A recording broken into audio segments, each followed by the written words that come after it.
The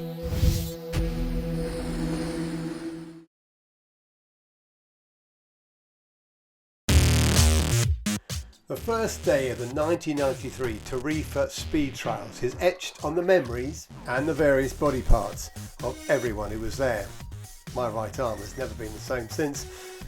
It was also the windiest contest ever staged. It drew a huge TV and live audience who were treated to action to both thrill and make the blood curdle. In the morning, race officer Karim Goujon had a problem.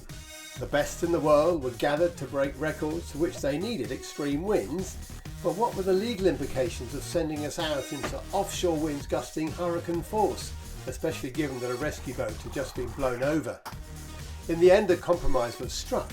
The course would open, but the rescue boats would only rescue the humans, not the kit. The advice therefore was to stay inshore and walk back up the course. You can sail back up if you stay close in, but if you get wiped, you won't be able to water star, and it could be a nice involuntary trip to Morocco, which I think is very nice this time of year. I'm sure people are going to get hurt, but that's part of the game, I guess. Well, you know it's tricky when the multi-world champion Bjorn Dunkerbeck sails the whole course hooked out. But with world record fever flooding our veins, we all went for it. But thanks to the super broad wind and crazy chop, carnage was inevitable.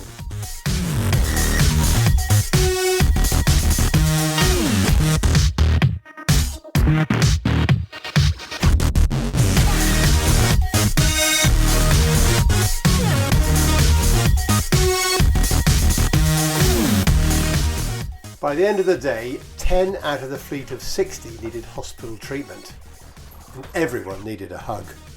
But bones weren't the only things that were broken. National and world records were obliterated.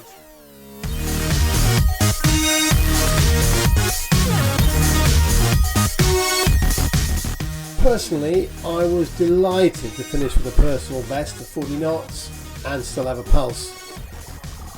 But for me, the standout performance of the whole event was put in by Babette Coquel of France.